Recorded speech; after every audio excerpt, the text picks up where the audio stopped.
adjoints sont tous visés individuellement par une pétition. Voilà, c'est donc le marteau qui vient de résonner et la plénière est donc ouverte. Nous allons... La séance est reprise.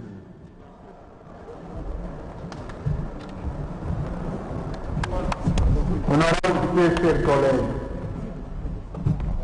nous allons poursuivre nos travaux sur un point de notre ordre du jour, adopté à l'occasion de la séance du mardi 8 décembre 2020. Il s'agit du point relatif à l'examen et au vote de 6 pétitions à charge des membres du bureau de l'Assemblée nationale.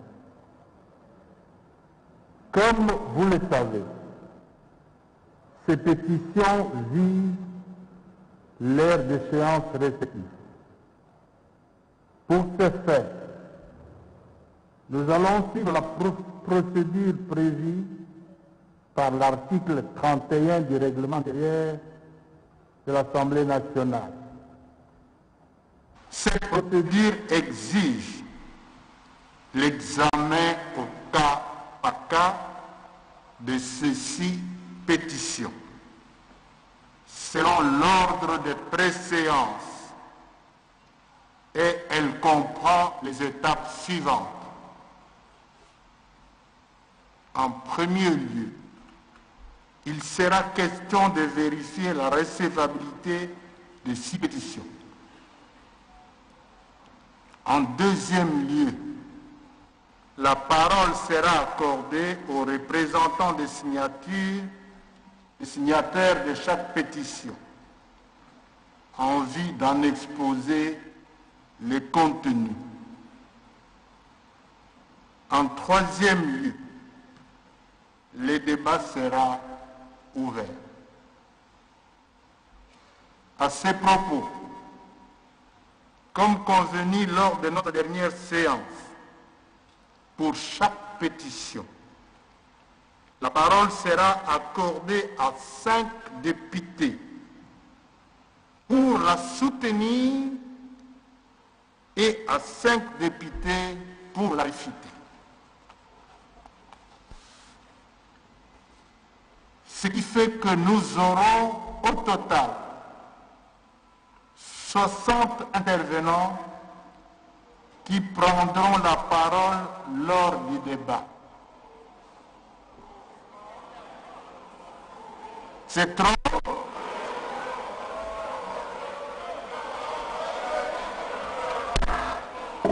Vous voulez qu'on change?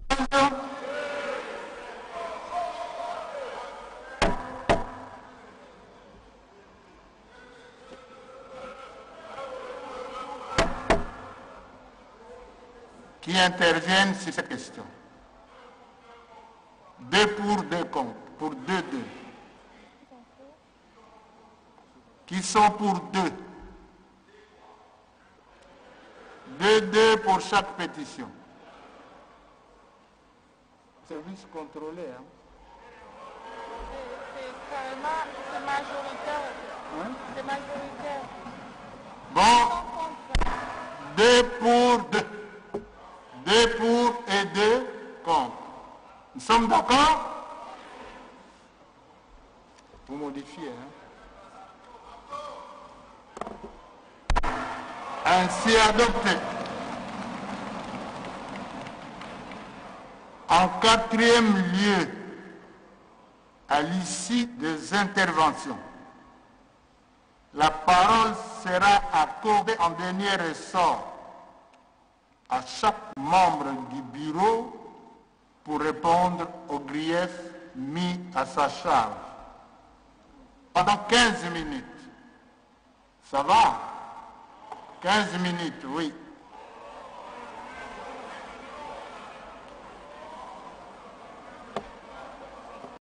En cinquième lieu, enfin l'Assemblée plénière procédera au vote au cas par cas de 6 pétitions.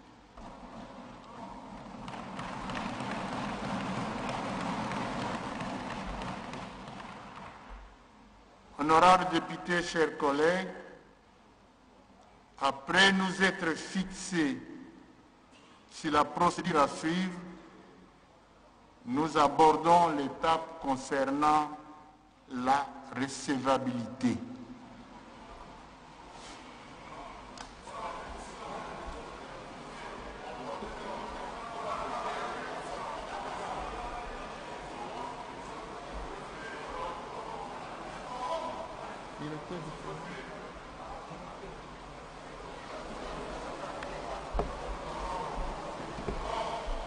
Les quorums, nous sommes à combien? Nous sommes à 460. Hein? 460.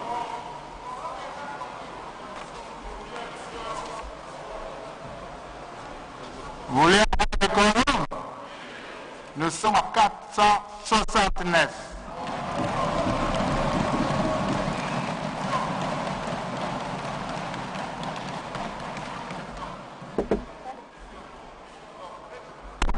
S'il vous plaît, il n'y a pas d'émotion.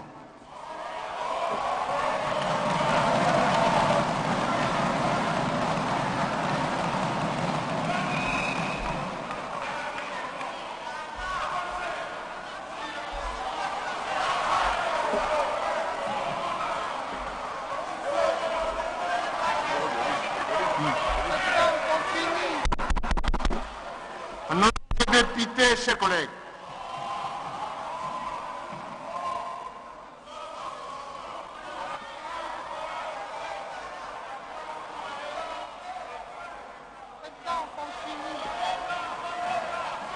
honorables députés, chers collègues,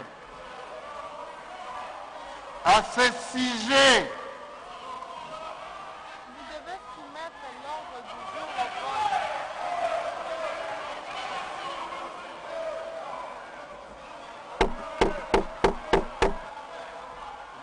Président, ce que vous devez faire, c'est d'abord soumettre l'ordre du jour au vote. hein, Puis après, nous allons chers collègues, dès le départ, je vous ai dit que l'ordre du jour de cette plénière a un seul point à l'ordre du jour. C'est l'examen, l'adoption et l'examen des pétitions. Voilà. Voilà. C'est ça.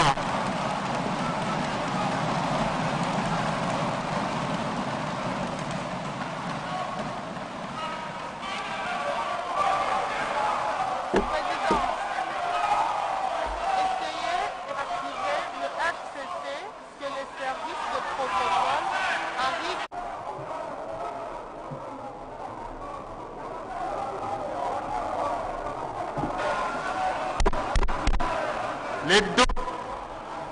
Les documents arrivent.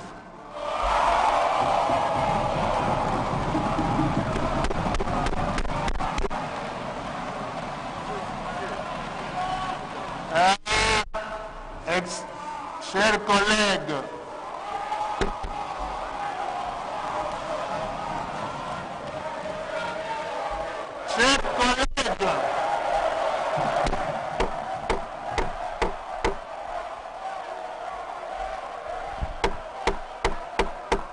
Ça s'agite un tout petit peu. C'est apparemment un problème des pétitions qui ne sont pas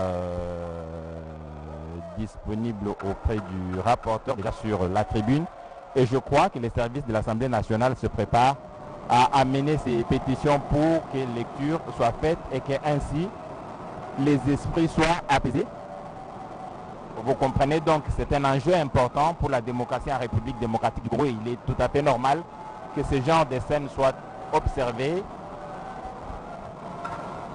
Et dans la majeure partie, les pétitionnaires sont très en vue et très contents que cette plénière se tienne. Et l'on attend donc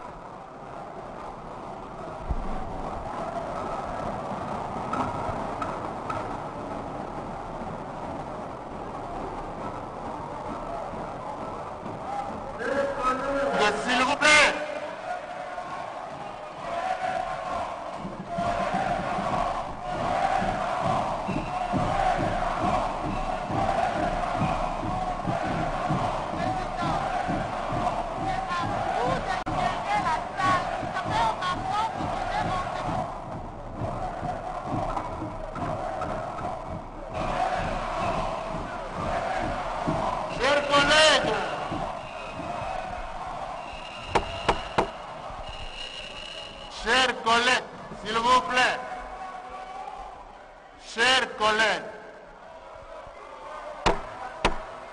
En ce qui concerne la distribution des documents, j'aimerais quand même apporter une précision. Ces pétitions sont adressées à titre individuel à des collègues que nous respectons. Nous n'avons pas voulu les distribuer avant la plénière.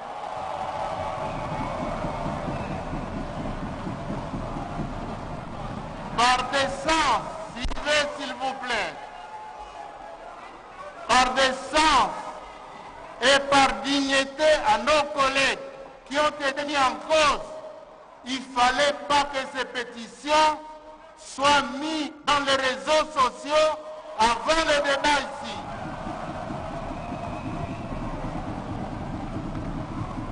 Voilà. Nous allons les distribuer séance tenante.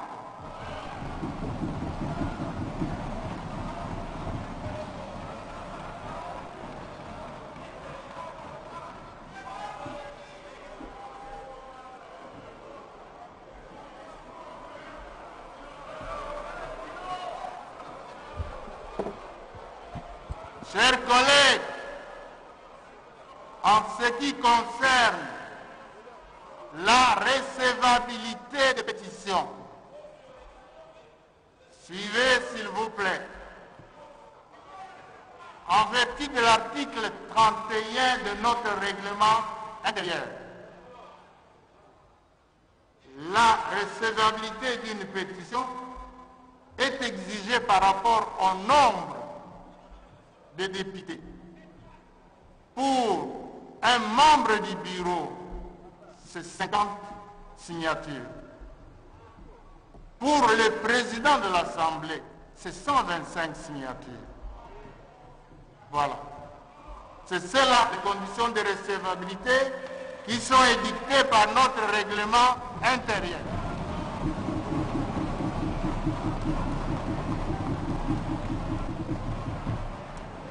Alors, dans les cas d'espèce, dans les cas de 6 compétitions qui nous concernent,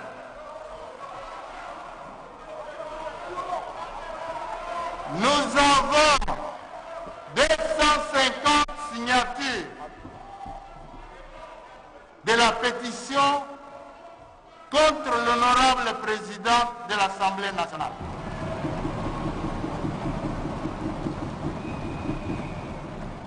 « 234 signatures contre le deuxième vice-président de l'Assemblée nationale. 253 signatures contre l'honorable rapporteur. 248 signatures contre le rapporteur adjoint. 247 signatures contre l'honorable Kessler. Et 229 signatures contre le rapporteur, le Kessler adjoint.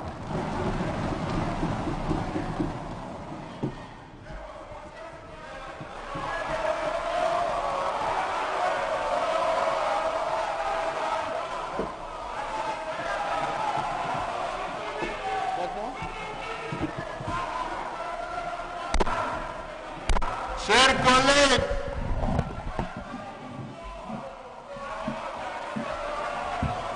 mais c'est pas moi qui invente, c'est le règlement intérieur.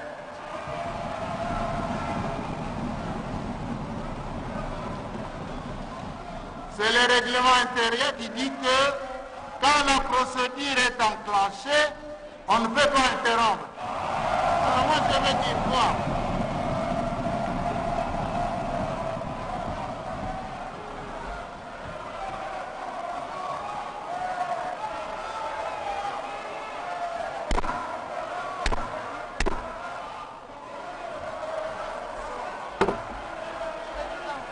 Chers collègues,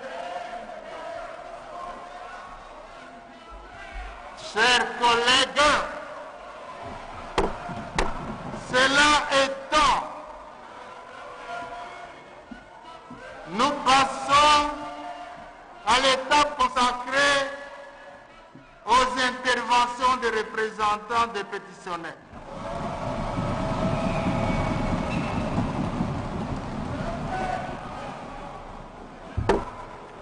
Chers collègues, je voudrais dire un mot.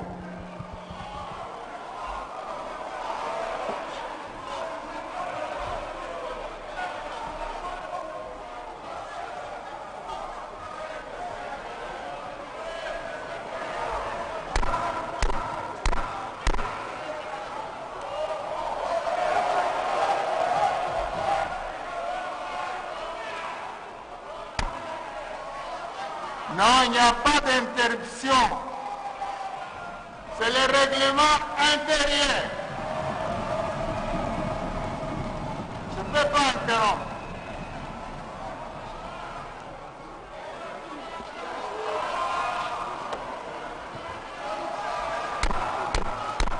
Vous allez intervenir après.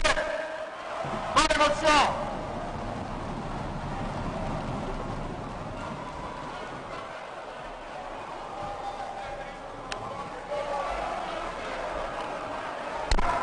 Honorables députés, chers collègues, le bureau d'âge invite le porte-parole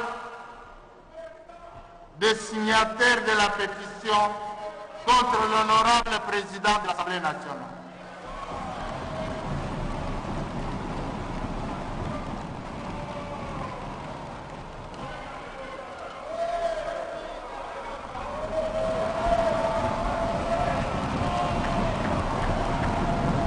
On est donc de façon irréversible engagé dans cette procédure et le représentant des pétitionnaires contre la présidente de l'Assemblée nationale.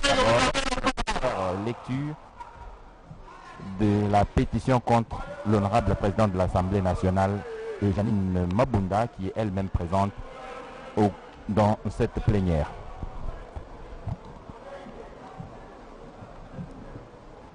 Merci beaucoup.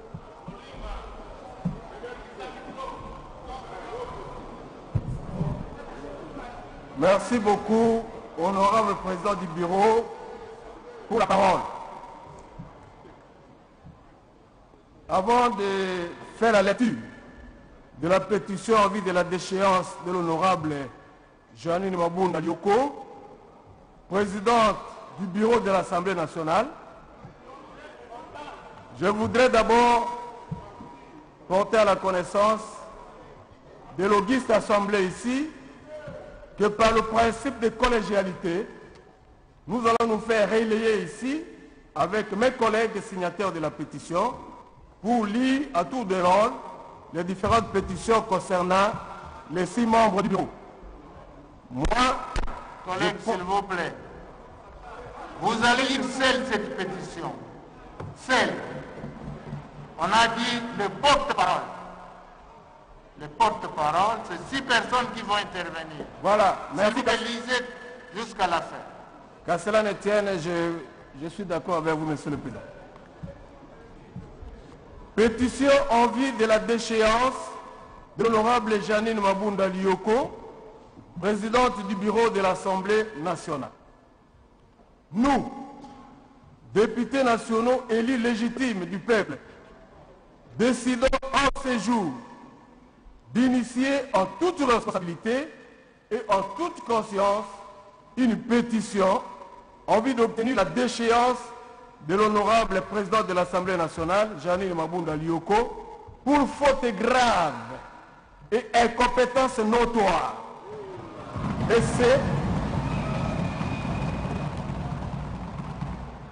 Et c'est conformément aux dispositions des articles 25, 30 et 31 du règlement intérieur de l'Assemblée nationale. Sur pied des dispositions réglementaires prérappelées, cette pétition est totalement recevable et amplement fondée. 1. De la recevabilité. Au terme de l'article 31, alinéa 2, lorsque la pétition concerne le président de l'Assemblée nationale, elle est signée par le quart au moins des membres composant l'Assemblée nationale. En l'espèce, la présente pétition, initiée contre la présidence de l'Assemblée nationale, réunit 251 signatures. En conséquence, elle est amplement recevable au regard des conditions fixées à l'article pré-rappelé, étant donné que le nombre de signataires dépasse le seuil de 1/4 prévu par le règlement intérieur.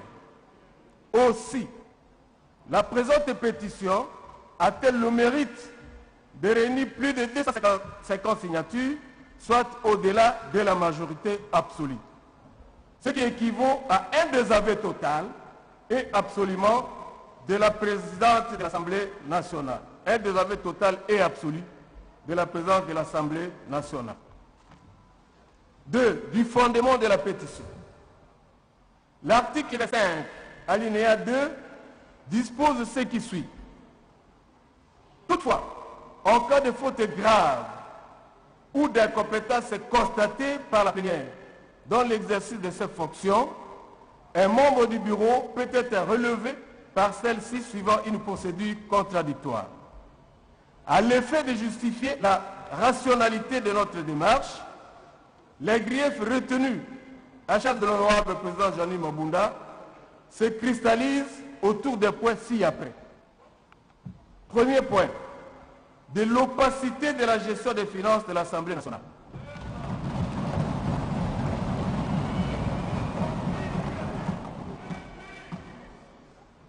De l'opacité de la gestion des finances de l'Assemblée nationale. Depuis la prise de fonction de l'honorable président Jean-Yves Mabunda, l'IOCO, à la tête de l'Assemblée nationale, l'opacité de la gestion des finances de l'Assemblée nationale a été érigée en règle. En effet, les contre-essais recommandés dans les opérations bancaires sur les comptes de l'Assemblée nationale ont été supprimés. Ce qui dénote de la part de la présidente une volonté délibérée de soustraire l'ordonnateur délégué du circuit des finances de l'Assemblée nationale au fait d'une gestion financière calamiteuse et prédatrice.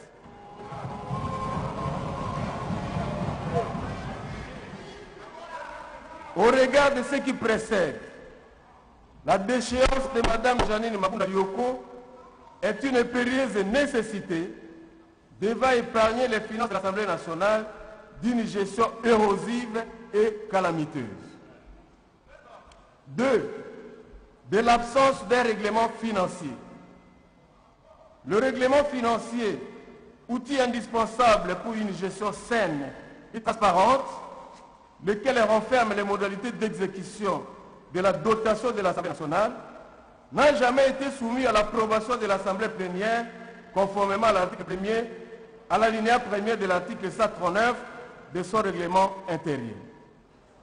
Cette situation est à la base de la mégestion financière de notre Chambre, visiblement organisée et entretenue par la présidente du bureau, et entraîne comme conséquence notamment le retard de paiement des factures des institutions hospitalières, l'accumulation d'arriérés des assistants parlementaires, des rentiers CESOPA, etc., etc. Ainsi, ce refus délibéré et dolosif d'asseoir la gestion de l'Assemblée nationale, deuxième institution de la République, sur un règlement financier, constitue une faute grave qui expose son auteur à la déchéance. 3. Du mépris à l'égard de la plénière, organe souverain de l'Assemblée nationale.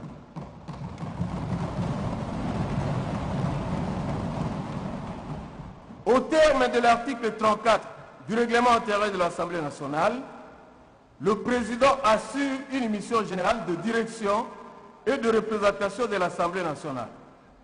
au point 26 de l'article précité, il est l'obligation de prendre des engagements pour les comptes de l'Assemblée nationale et d'en faire rapport à la plénière. Contrairement aux dispositions impératives de l'article 34, l'honorable Janine Mabunda Lioko s'est toujours illustré par des initiatives personnelles, cavalières, conflictogènes et partisanes engagées à l'Assemblée nationale sans que la plénière n'en soit informée ni en amont ni en aval. À titre illustratif, en date du 19 octobre 2020, le président de la République a saisi le niveau de l'Assemblée nationale par sa lettre numéro 2087-10-2020 de l'organisation de la cérémonie de prestation de serment des juges de la Cour constitutionnelle dans la salle de congrès du Palais du Peuple. La présidente de l'Assemblée nationale, honorable Janine Mabunda Lioko, sans en informer préalablement la plénière, a répondu unilatéralement par écrit au président de la République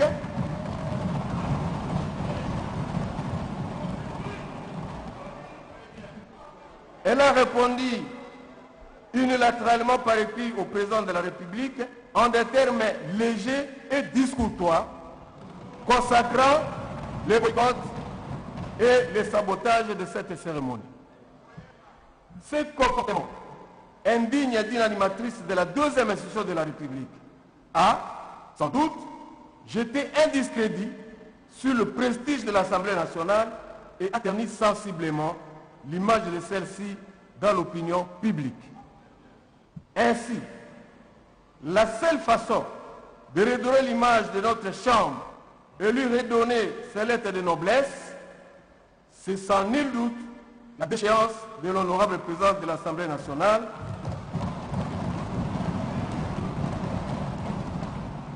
je reprends, ainsi, la seule façon de redorer l'image de notre Chambre et lui redonner ses lettres de noblesse, c'est sans nul doute la déchéance de l'honorable président de l'Assemblée nationale qui n'adopte pas d'égard à la plénière, organe souverain, ainsi qu'à ses collègues, les députés nationaux.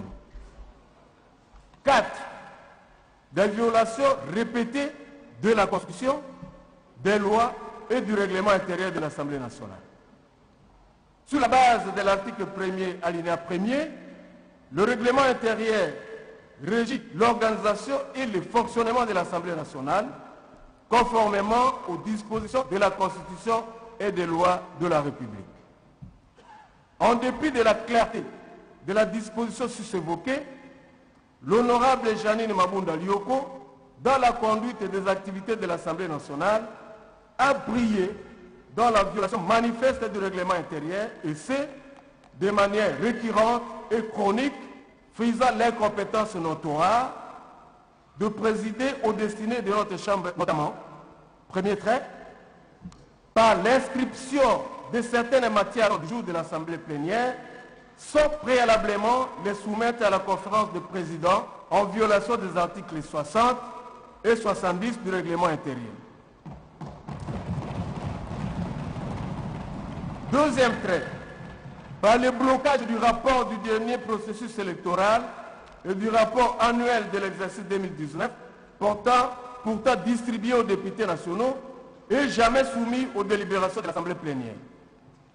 Ce qui constitue une entrave gravissime au pouvoir de contrôle de l'Assemblée nationale en violation de l'article 100 de la Constitution et de l'article 42 alinéa 3 de la loi organique numéro 13/012 du 19 avril 2013 portant organisation et fonctionnement de la CENI tel que modifié et complété à ce jour.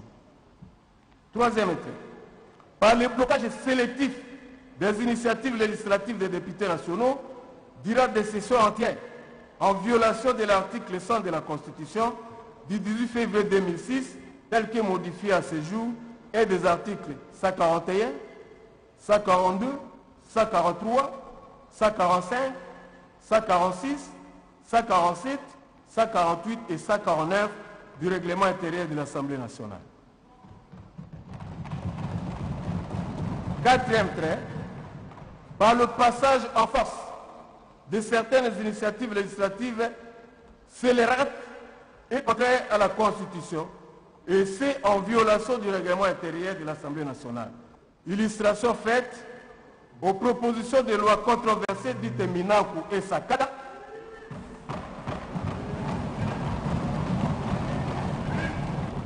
par le passage en force de certaines initiatives législatives scélérates et contraires à la Constitution, et c'est en violation du règlement intérieur de l'Assemblée nationale. Illustration faite aux propositions de loi controversées dites Minaku et Sakata, propositions de loi qui n'ont jamais fait l'objet d'une présentation à la conférence des présidents, ni de transmission au gouvernement pour avis et observation, et ce, en violation de l'article 130 alinéa 3 de la Constitution et des articles 143 alinéa 4 et 146 alinéa 1er du règlement intérieur. Cinquième trait, par l'inexistence de contrôle parlementaire sérieux et régulier conformément à l'article 100 de la Constitution. Sixième trait, par le retard chronique dans les débits de tenue des plénières de l'Assemblée nationale,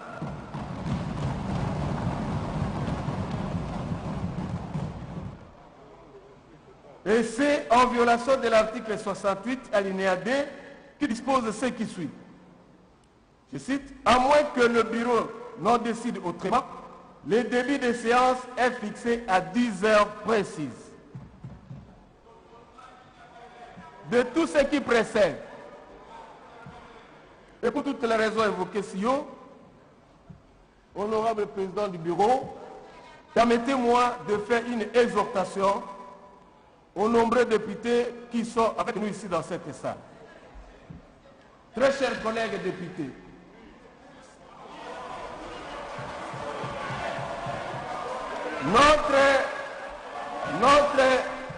notre institution est à la croisée. Notre institution est à la croisée des chemins. Notre institution se trouve à un tournant incontournable. Notre institution se trouve à un tournant incontournable de son histoire. Et ce tournant exige de notre part que nous puissions redorer la zone de notre institution. Collègues, porte-parole, Oui. lisez la pétition. Lisez la pétition, Voilà. s'il vous plaît. De tout ce qui précède, parce que vous me dites de lire, je le lis, de tout ce qui précède, et pour toutes les raisons évoquées ci haut, j'exhorte tous les collègues députés qui sont ici à adhérer massivement à notre pétition, Lisez. à la soutenir en vue d'obtenir la déchéance pure et simple de Mme Janine Mabunda, présidente de l'Assemblée nationale. Je vous remercie. On va continuer pour le deuxième. Oui. Chers collègues, que le porte-parole des pétitionnaires lise uniquement le contenu de la pétition. Pas de commentaires. Ne faites pas de commentaires, s'il vous plaît. Et si possible, arrêtez d'applaudir. Restons très attentifs. Merci. Pas de commentaires. Collègues, merci. Vous pouvez regagner votre place. Merci.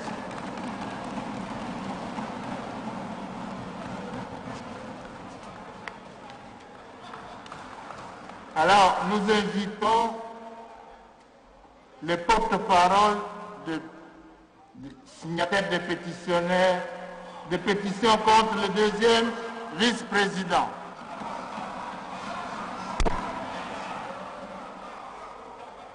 Oui, on dit maintenant deuxième vice-président. Patientez. Venez, patientez. Ça c'est... Collègues, patientez, on va lire tout. On peut diffuser le texte. Les griefs retenus contre la présidente de l'Assemblée nationale sont connus maintenant. C'est le porte-parole des pétitionnaires contre sa présidence au bureau de l'Assemblée nationale. Il vient de rendre public ces griefs et nous allons suivre à présent le porte-parole des pétitionnaires contre le deuxième vice-président de l'Assemblée nationale, du bureau de l'Assemblée nationale. Je vais vous lire la pétition. Je vais vous lire la pétition en vue de la déchéance de l'honorable Balema Kenkolo Boniface, deuxième vice-président du bureau de l'Assemblée nationale. Nous, députés élus légitimes du peuple, décidons ce jour d'initier en toute responsabilité et en pleine conscience une pétition en vue d'obtenir la déchéance de l'honorable Balema Kenkolo Boniface pour incompétence notoire. Et c'est conformément aux dispositions des articles 25, 30 et 31 du règlement intérieur de l'Assemblée nationale. Sur pied des dispositions réglementaires pré-rappelées, cette pétition est totalement recevable et amplement fondée. Pour ce qui est de sa recevabilité, au terme de l'article 31, alinéa 1er du règlement intérieur de l'Assemblée nationale, la pétition pour la déchéance d'un membre du bureau est recevable que si elle est signée par au moins un dixième des membres composant l'Assemblée nationale. En l'espèce, la présente pétition initiée contre le deuxième vice-président de l'Assemblée nationale, honorable Balema Kenkolo Boniface, réunit 259 signatures. En conséquence, elle est amplement recevable au regard des conditions fixées à l'article pré-rappelé, étant donné que le nombre de signataires dépasse les seuils prévus pour un membre de bureau. Du fondement, l'article 25, l'alinéa 2, dispose ce qui suit. Toutefois, en cas de faute grave ou d'incompétence constatée par la plénière dans l'exercice de ses fonctions, un membre du bureau peut être relevé par celle-ci suivant une procédure contradictoire. À l'effet de justifier la rationalité de notre démarche, les griefs retenus à charge de l'honorable deuxième vice-président de l'Assemblée nationale, Balema Kenkolo Boniface, se cristallisent autour des points ci-après. De l'incapacité de la mise en œuvre des moyens d'information et de contrôle de l'Assemblée nationale. Au terme de l'article 36, alinéa 1er du règlement intérieur de l'Assemblée nationale, le deuxième vice-président est chargé de la mise en œuvre des moyens d'information et de contrôle de l'Assemblée nationale. À cet effet, depuis la prise de ses fonctions, alors que la mise en œuvre des moyens d'information et de contrôle de l'Assemblée nationale rentre dans les ressorts de ses attributions, l'honorable Balema Kenkolo Boniface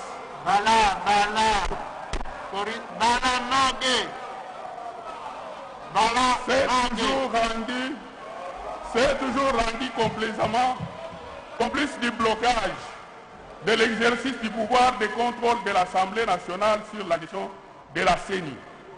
Et c'est en violation de l'article 100 de la Constitution et de l'article 42, alinéa 3, de la loi organique numéro 13/012 du 19 avril 2013 portant organisation et fonctionnement de la CENI, telle que modifiée et complétée à ce jour. Suite à sa complicité coupable qui frise les compétences, l'Assemblée nationale est devenue une chambre d'enregistrement et une simple caisse de résonance de son bureau. Par ailleurs, le deuxième vice-président de l'Assemblée nationale s'est complaît avec la présidence de l'Assemblée nationale à sélectionner systématiquement les initiatives législatives des députés nationaux en violation de l'article 100 de la Constitution du 18 février 2006, tel que modifié et complété à ce jour, et des articles 141, 142, 143, 145, 146, 147, 148 et 149 du règlement intérieur de l'Assemblée nationale. Tout compte fait, il se dégage clairement que son bilan reste à tout le moins négatif. À ce jour, l'Assemblée nationale n'a exercé durant les 2 années de travail continu et ininterrompu aucun contrôle parlementaire sérieux. Ainsi, pour des raisons de responsabilité et d'efficacité dans l'action parlementaire, il mérite d'être congédié et toute urgence, car il n'est ni à sa place ni à son poste. 2. De la carence de la gestion des relations avec la Cour des comptes. Suivant les prescrits de l'article 36 du règlement intérieur de notre Chambre, le deuxième vice-président s'occupe des relations avec la Cour des comptes, qui est un instrument à disposition du règlement chargé d'assurer le contrôle de la gestion des finances de l'État, des biens publics, des comptes des provinces et des entités territoriales décentralisées. Il est constaté, malheureusement, que depuis le début de la législature, le deuxième vice-président n'a pas mis à profit cette prérogative lui dévolue par le règlement intérieur en vue d'amener la Cour des comptes à produire des rapports réguliers et sérieux afin de permettre à l'Assemblée nationale de remplir sa mission de contrôle. De ce fait, le deuxième vice-président a failli à sa mission et mérite d'être déchu pour incompétence. De la défaillance criante dans la gestion de la sécurité sociale des députés nationaux. Sur la base de l'article 36 du règlement intérieur, le deuxième vice-président de l'Assemblée nationale s'occupe de la sécurité sociale des parlementaires, CESOPA en sigle, et des problèmes sociaux des députés nationaux. Il convient de souligner que depuis l'entame de la 3e législature, le social des députés nationaux est géré de manière chaotique. La crise des couvertures sanitaires a occasionné systématiquement la hausse du taux de mortalité des élus et leurs dépendants. À ce jour, plusieurs factures de remboursement des soins médicaux sont en souffrance. Et certains élus qui devaient être évacués se contentent de soins non appropriés. Comme si cela ne suffisait pas, le deuxième vice-président de l'Assemblée nationale, de son État, était capable d'assurer le suivi des paiements réguliers des anciens parlementaires éligibles au SOSOPA. Les rares fois qu'ils sont payés, ils reçoivent une rente non raisonnable, n'équivalant nullement à leurs anciennes cotisations, conformément à la loi numéro 88/002 du 29 janvier 1988 portant régime spécial de sécurité sociale pour les parlementaires tel que modifié par la loi numéro 18030 du 13 décembre 2018, ce qui s'apparente à une escroquerie institutionnelle. De tout ce qui précède, et pour toutes les raisons évoquées si haut, nous, députés nationaux, signataires de la présente pétition, sollicitons l'adhésion totale de toute la plénière à notre initiative et qui est démocratique et salvatrice, en vue de la déchéance de l'honorable deuxième vice-président de l'Assemblée nationale. Lors de la séance que nous sommes en train d'assister maintenant, et dirigée par les doyens d'âge, assistée par les députés nationaux les moins âgés, conformément au prescrit de l'article 31 alinéa 6. J'ai dit et je vous remercie. Merci, collègue.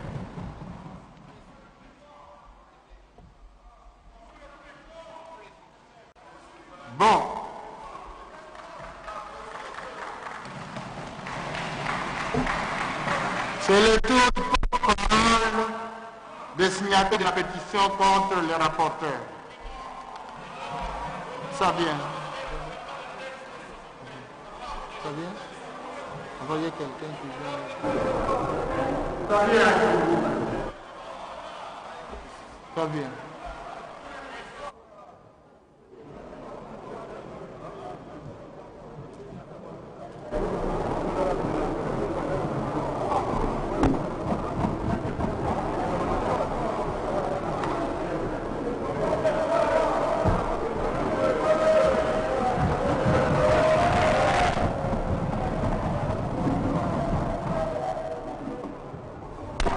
Vous avez la parole. Pétition en vue de la déchéance de l'honorable Moussaou Kalombo Mboui Célestin, rapporteur du bureau de l'Assemblée nationale. Du fondement de la pétition. L'article 25 alinéa 2 dispose ce qui suit. Toutefois, en cas de faute grave ou d'incompétence constatée par la plénière, l'honorable